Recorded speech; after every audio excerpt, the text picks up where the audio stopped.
Welcome, everyone. Today is March 20th, 2020. I was able to contact a lot of people in the past couple of days, and I asked two very important questions. To shake things up, I asked first and foremost, what are you most excited about? And secondly, I asked, what are you most concerned about?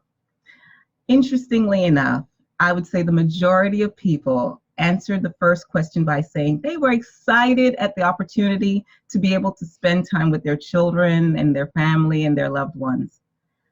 That is what I want to focus on. I want to focus on beautiful opportunities that come in the midst of chaos, in the midst of confusion, in the midst of storms. Today, my intention is to provide you with inspiring hope, dazzling truths, and most importantly, empowering action plan.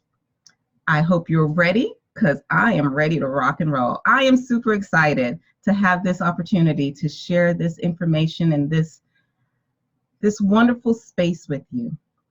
Before we go any further, I want to create that sanctuary that is so key to finding the peace in the midst of the storm.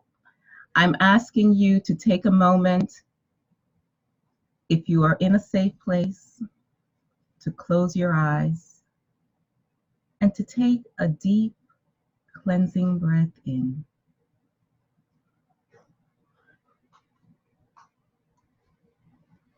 And then release.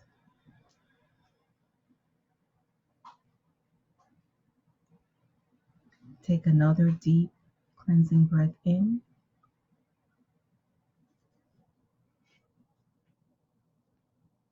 And release.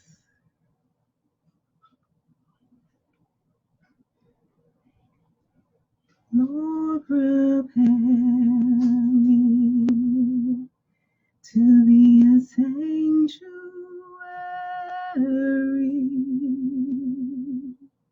pure and holy,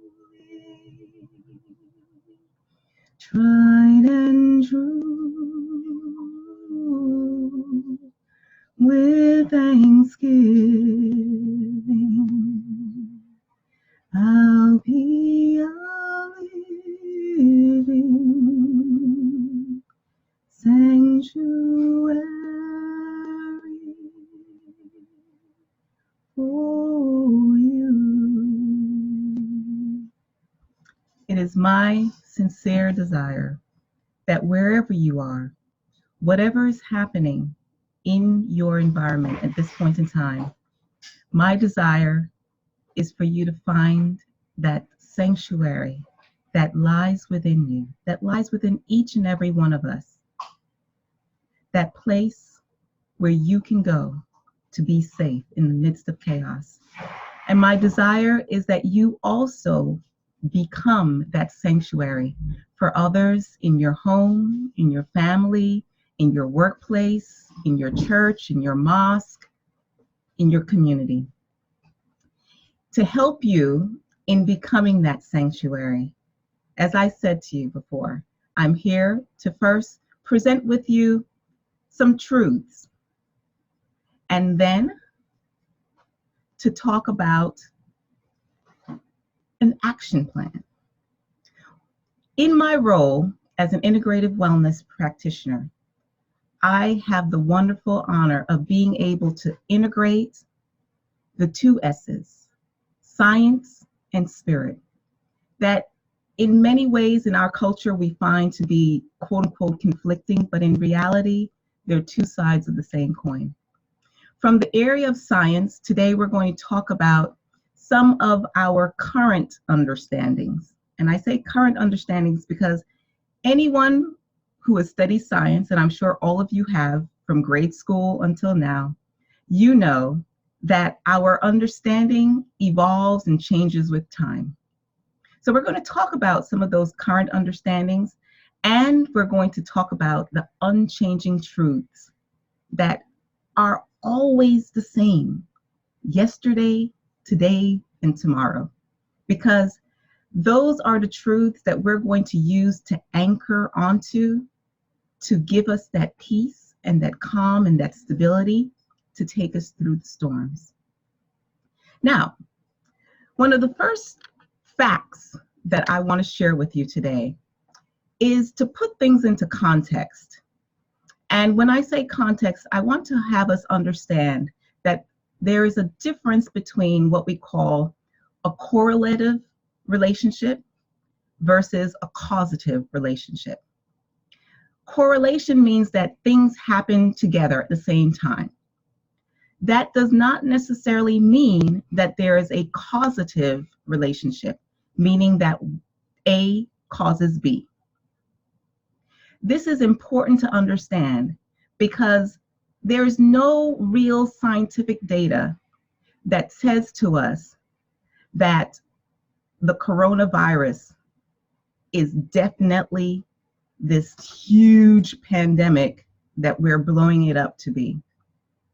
The reason why I'm saying that is because a couple of things have to be established scientifically in order to say definitively that there's a causative relationship.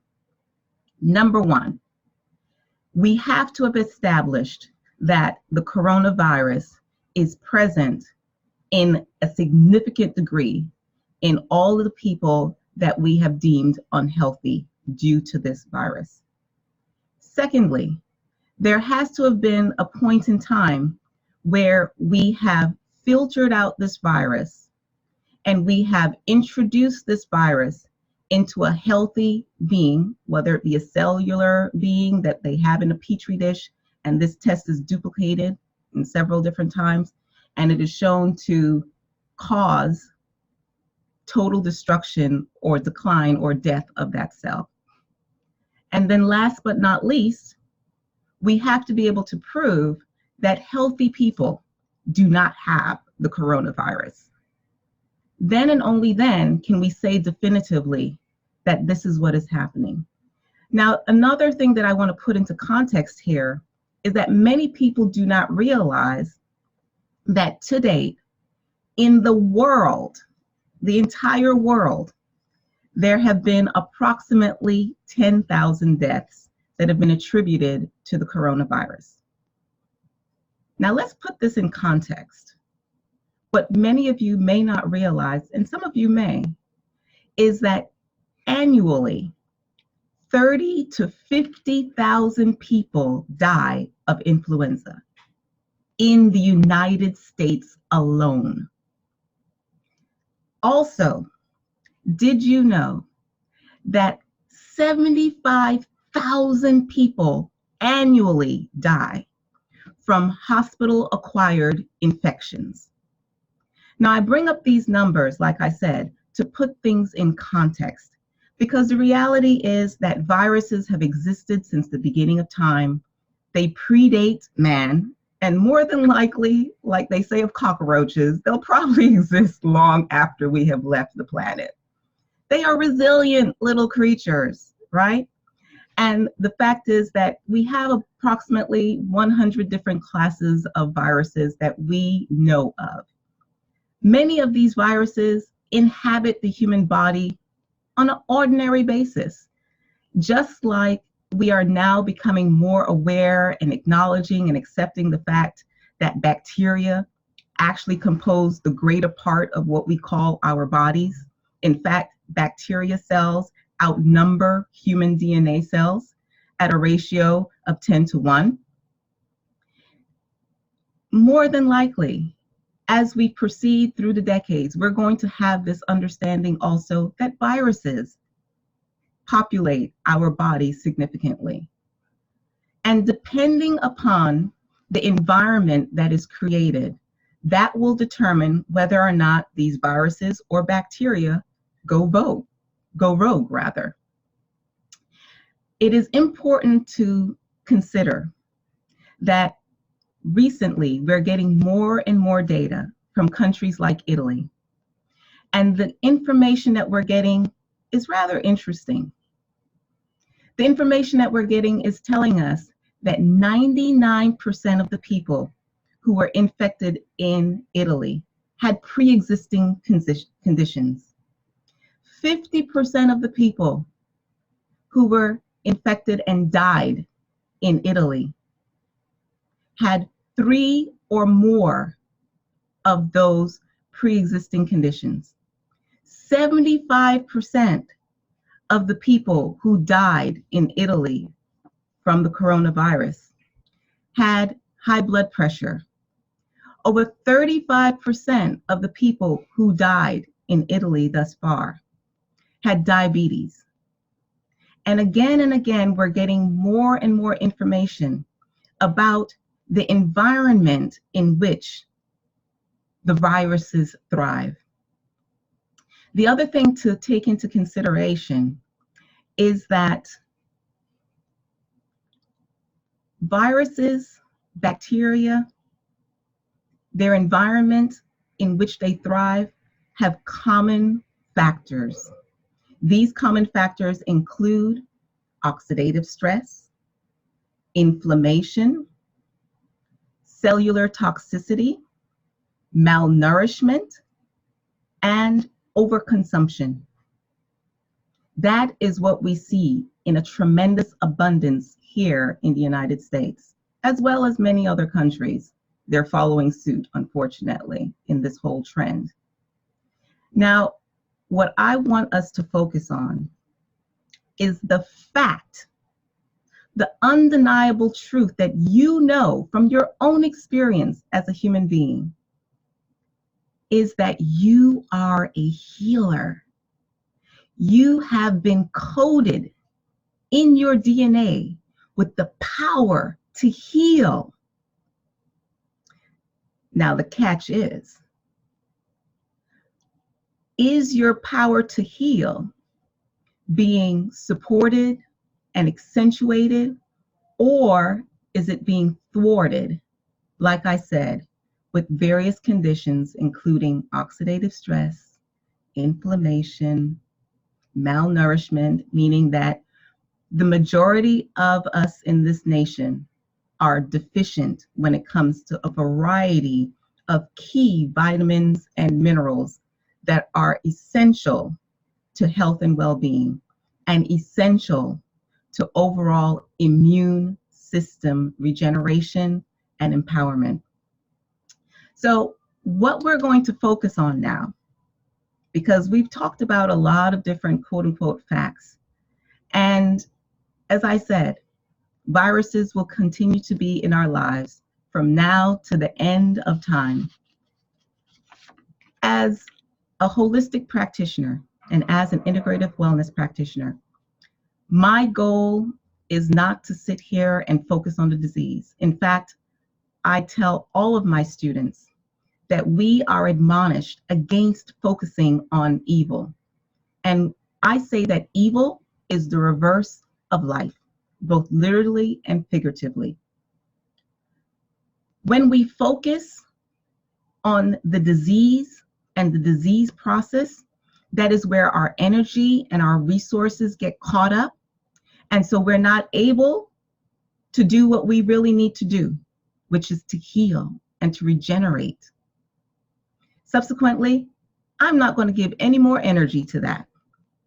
I acknowledge Mr. Virus as being out there because countless different pathogens are out there. And there will always be warriors knocking on our door. The question is, how strong a door do you have? So let's talk about an action plan, because we want to know, how do we go through the storm? As my mom always tells me, this too shall pass. So the question becomes, are you going to be one of those people that goes through and thrives and gets to the other side? Or will you be wiped out? Because in reality, even when they talk about flattening the curve is not about necessarily lessening the numbers. When you study virology, when you study viruses, when you study any kind of pandemic or any kind of epidemic, there's a threshold that needs to be attained. It's called the herd immunity. So 40 to 70% of the population will be infected with quote unquote a virus or a pathogen in order to build that innate immune response that lies within us. I always tell people as we go through flu season, I'm not concerned about catching the flu, quote unquote.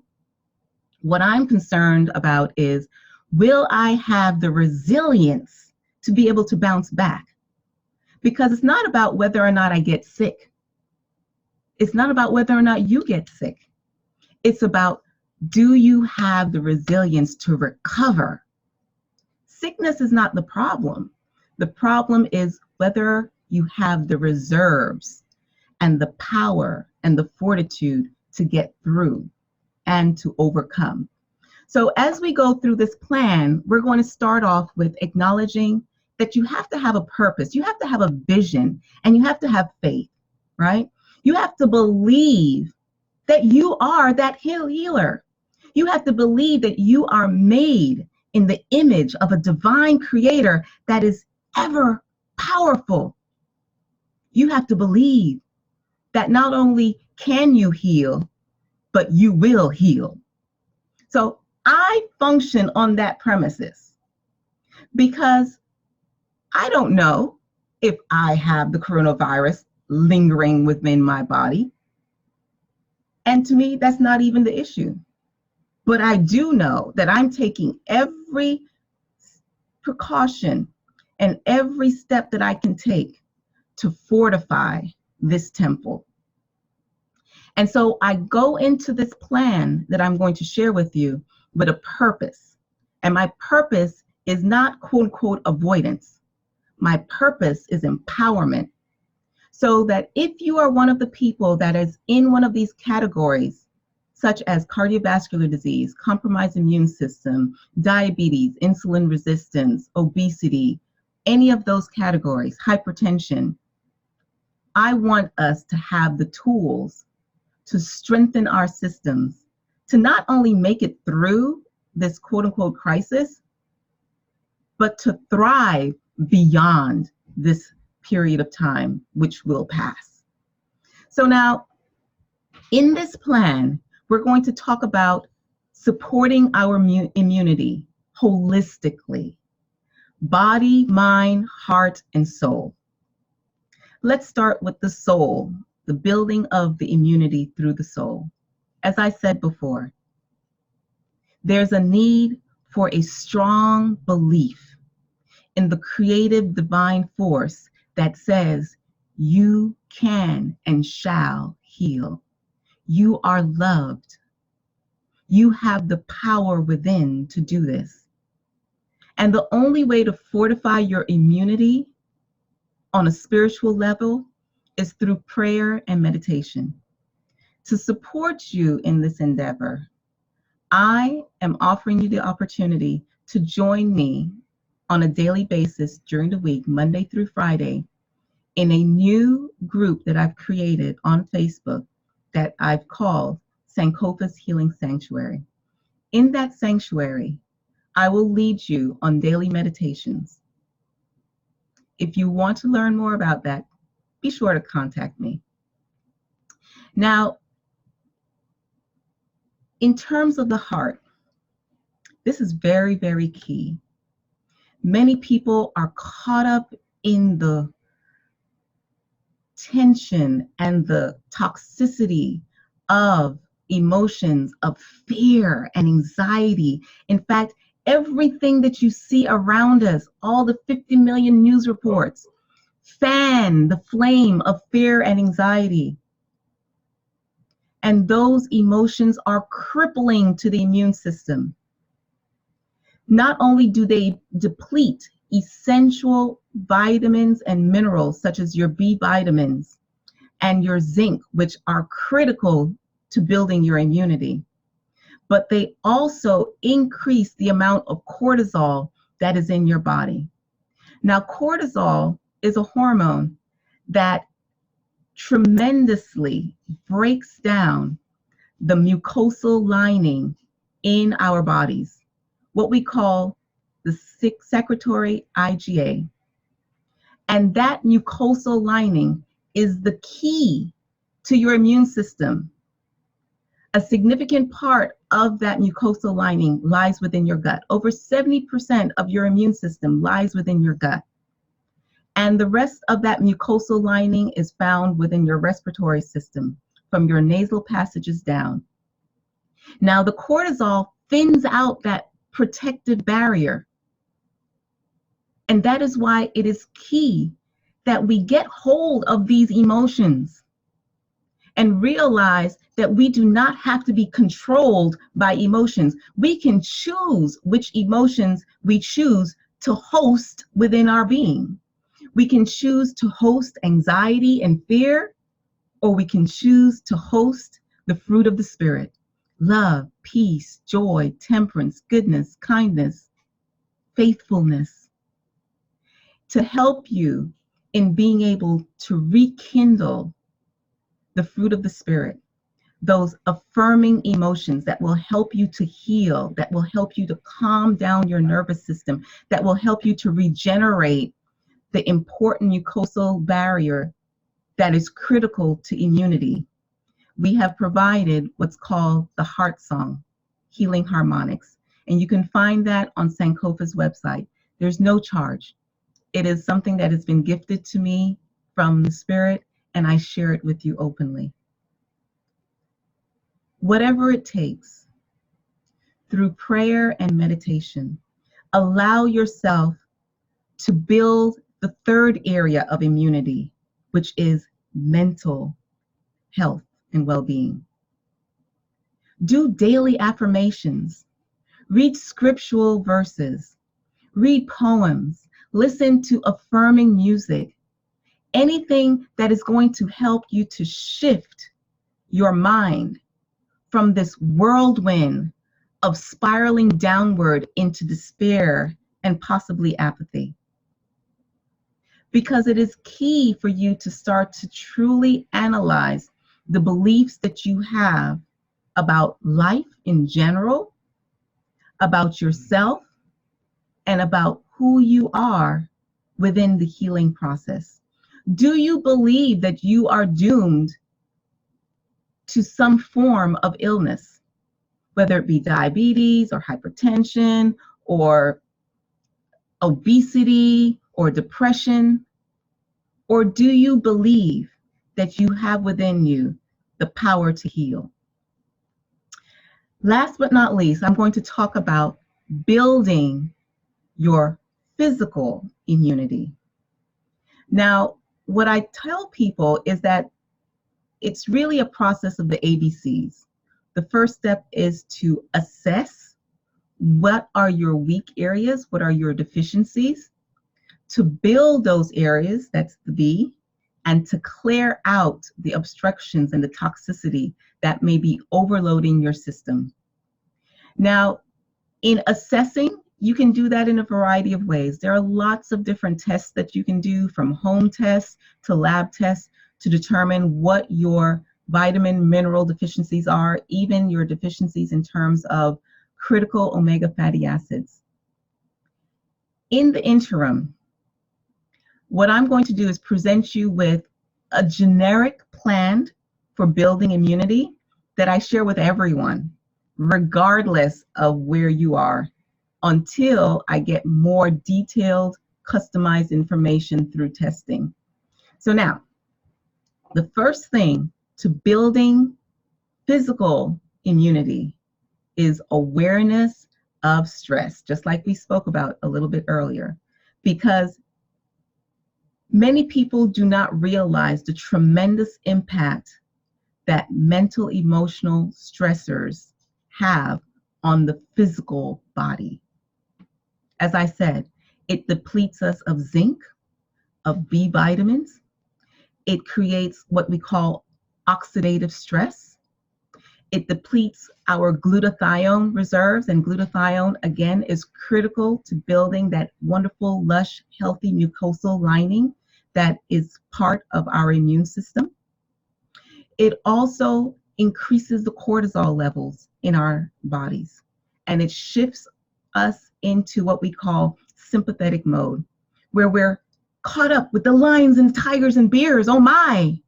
And as long as you're caught up in the lions and tigers and bears, oh my, you're not able to heal. You're not able to do the simple processes properly in your body, such as digestion. And when you don't digest properly, that in and itself becomes more toxicity within your being. And that, again, compromises your immunity. A next key component is sleep. Now, many people that I talk to always tell me, oh, Michelle, I don't have time to sleep. Well, guess what? That is one of the blessings of all of this social isolation and people being told to stay in their homes and all that kind of stuff. You have, at this point, no excuse for not getting adequate amount of sleep. It's called turn off the TV, shut down the computer, and turn off the phones. Decrease your screen time, not only in the interest of getting more sleep, but also in the interest of minimizing your exposure to electromagnetic frequencies, which also wreak havoc on your immune system. Another thing that we're going to talk about is the importance of movement. And that is one of the dangers of this whole idea of social isolation and, oh, you got to stay in your home and all that kind of stuff. You need to get out. I'm sorry. And I may be breaking whatever laws or rules or things that people are telling you, but you need to get out. Go walking. Go get some sunshine. Vitamin D. You need vitamin D to build your immunity. And nothing beats good old-fashioned sunshine. Get some fresh air. Stop breathing in the stale air that's continuously circulating in wherever your residence is. Do you know that when they have done tests on the inside air of people's homes versus the outside, people's inside air is more toxic than the air outside because of all the chemicals that you're using, all of the stuff that is outgassing, and all of those different things. So the key is to get outside, get that vitamin D, get your body moving, and break a sweat. I know you guys, you looked at too many of these commercials saying, don't let them see you sweat. But I'm telling you, a key to being able to build your immunity in this particular situation is increasing the internal heat of your body. Do you realize that heat is a defense mechanism? And in fact, viruses can be broken down into two camps. There's certain viruses that love the cold, and there's certain viruses that love the heat. This particular virus, coronavirus, does not like heat. And so one of the things that we're looking at is, if you look at the map of what we have from Johns Hopkins in terms of the number of occurrences throughout the world, you will notice when you look at the map of Africa, very few cases in Africa. And what do you know about Africa? Hot. So remember what we said, that this too shall pass. All viruses have a life cycle, and nothing lasts forever. And one of the limiting factors of the virus, of all viruses, is whether or not it likes hot or cold. In this case, as we go closer into the summer months, that is one of the blessings that we have going for us, right? So go out there, exercise, increase the circulation in your body, increase the sweat so that you can detoxify and lift some of the burden off of your detoxification pathways in your liver and your kidney and your lymphatic system, and also to build that internal heat to promote circulation so that you get proper nourishment circulated and oxygen circulating, again, to build your immunity. The next thing that I would like to suggest that you consider is to, and I know this is going to get to some of you, and you're going to be like, what? I can't believe Michelle said that. But I'm going to say it. And again, like I said, people are going to be upset with me. Decrease the use of those hand sanitizers. Yes, I said it. Stop using those hand sanitizers. Look, people, Hand sanitizers are antibacterial. This is a virus, for God's sakes. What you are doing when you're using these hand sanitizers is that you're actually compromising your immune system within your gut. As you absorb all of that toxicity and all of those antimicrobial agents from the hand sanitizer, you are efficiently wiping out the wonderful good bacteria that lie within your gut that help you to build your immunity, help you to build that wonderful mucosal layer that will act as an antiviral agent. So, good old hand washing with soap and water. That's what we're talking about, soap and water. And if you want to go to the extra length, you can start using some coconut oil with a little bit of essential oils such as wintergreen, tea tree, and spearmint. These are antibacterial essential oils which do not compromise the integrity and the health and well-being of the microbiome. And at the same time, your hands will smell good, and you'll also get the other beneficial attributes for these essential oils. So yes, I have said it. Discontinue the use of those hand sanitizers.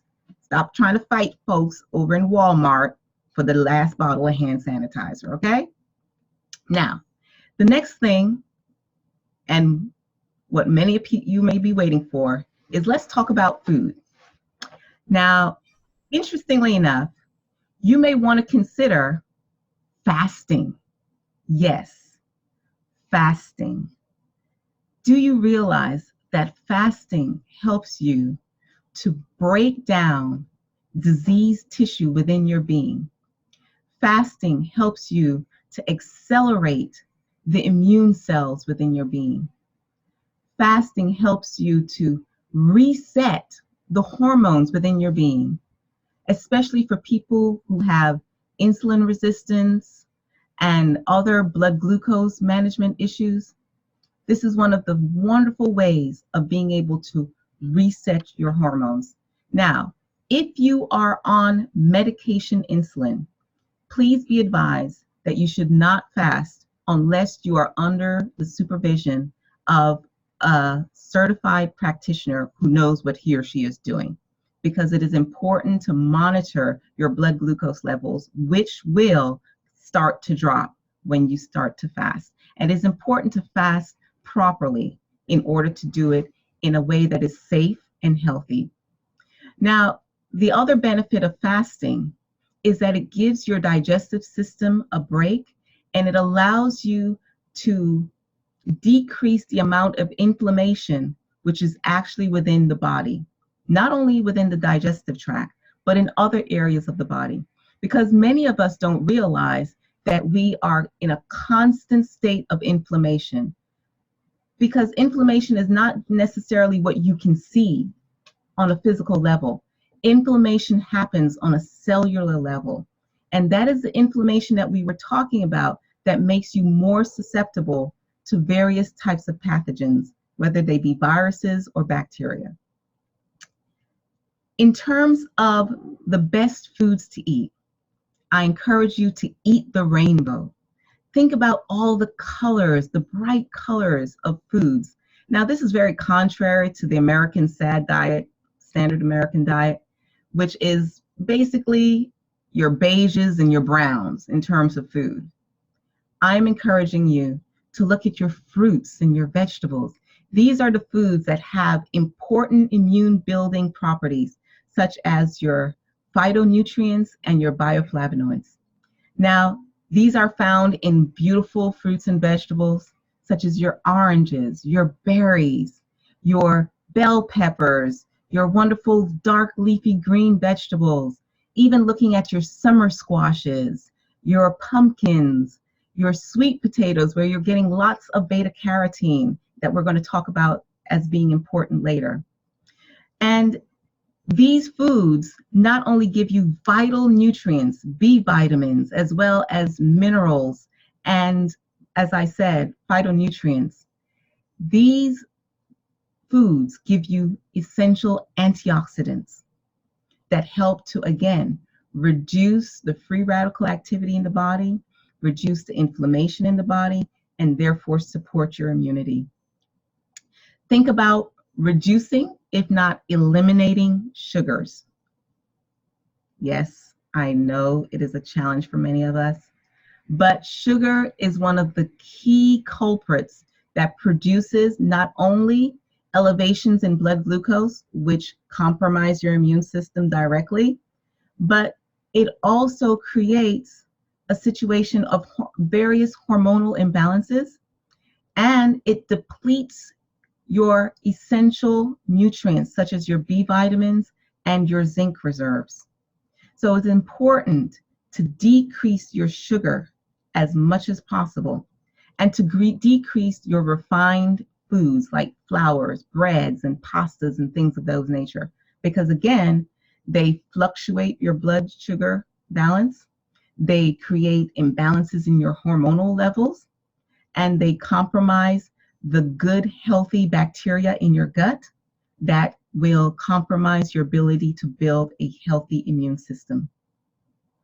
The next thing I encourage you to consider is quality fats, high quality fats, meaning get away from the fried foods, get away from the bagged foods, that's in the stores, the canned goods, the McDonald's. I know it's quick and it's easy, but those foods are rancid in their oils, and they're also high in what we call omega-6s, which can increase your inflammation in your body. And they are low in the essential fats, especially the omega-3 fats that are critical to proper brain development, which is important also in the formation of proper cellular and fat reserves within the brain and throughout your body.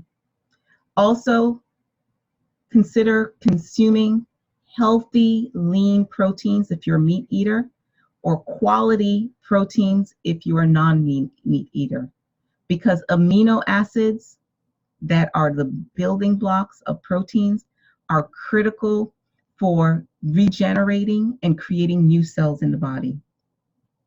And then in terms of key supplements, if you're going to go to supplement routes, to consider, number one, vitamin C. One of the best vitamin C modalities is what's called liposomal vitamin C. In addition to vitamin C, vitamin D. Now, remember what I said, go out and get some sunshine so you get that vitamin D, and additional infusion of vitamin D. Most people in this nation are vitamin D deficient.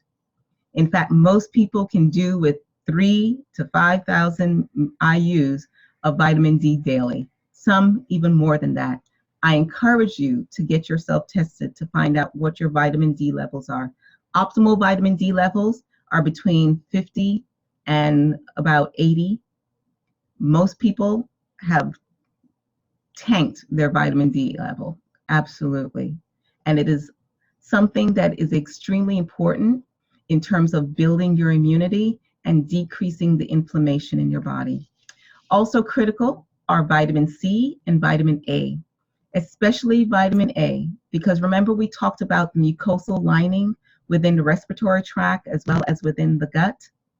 That is what we call your secretory IgA. The A stands for the vitamin A, yes. And so you need to consider taking in perhaps supplemental vitamin A or foods that are high in beta carotene, such as your wonderful sweet potato, all of those wonderful orange foods like your carrots and things of that nature. That will give you your vitamin A. Also, zinc is very critical for building the immune system. Again, it is a mineral that many Americans are deficient in. And then in addition to that, you may also want to consider things like your B vitamins, as well as we were saying, your omega fatty acids. In terms of herbs, consider things such as echinacea that helps to build the antiviral properties within your body. Also consider things such as ashwagandha, which helps to dampen the stress response within your body. Consider things like ginger and turmeric to help to cut down the inflammation in the body. Consider also things like glutathione, which again is in the supplemental area. I forgot to mention that. That helps in terms of building the key components within the gut immunity, as well as supporting the liver in its detoxification functions. And things like my wonderful super duper herb, garlic. Absolutely phenomenal in terms of its antiviral properties. So, if you know me, I love to add garlic to any and everything because I'm always looking for ways of building my immunity. Last but not least, to build your immunity, seek community, seek support. And I know that sounds contrary to all of this hoopla of social isolation, but we were not meant or designed to heal alone. Now, I'm not telling you to go out there and go, hug everyone in Walmart. And I'm not telling you to go into a coliseum of thousands of people. I am telling you to hold dear to you the people in your family, to take care of our elders and our seniors and those who have compromised systems, not to shun them, because we who know and we who are healthy are challenged to care for those who are not. And in your groups, in your spiritual groups, perhaps you might want to consider small groups, such as 5 to 7 people, because your spiritual health is very key to your overall health and well-being. Cherish your family. Cherish the people who are dear to you and keep those connections. For those family members who are far away, be sure to check in with them, whether it be through your media, such as Skype or things of that nature, or by telephone. Check in. Let them know that they are not alone. For those who are nearby, go and visit them, and make sure you take precautions because they have compromised systems. So make sure that before you go in, that you clean yourself, you wash your hands and things of that nature, and you fortify your own immunity so that you're able to fight off whatever you may be exposed to, and that you bring that nourishing tea and that nourishing broth to your family so that they can build their systems, so that if they are placed in a situation where they are exposed to this virus or any other pathogen, that they will have gotten nourishment mentally, emotionally, spiritually from the ones that they love. And in this case, that is you. I thank you for joining me in this fascinating time that we are living through. And I wish you the very best of health. If you have any questions or concerns, if there's anything that I can assist you with, please feel free to reach out. You can call me, you can email me, you can come over and visit. Yes, I take visitors, because like I said, I reach out in the spirit of love, knowing that we are here to serve. I am here to serve. Peace be with you and the best of health.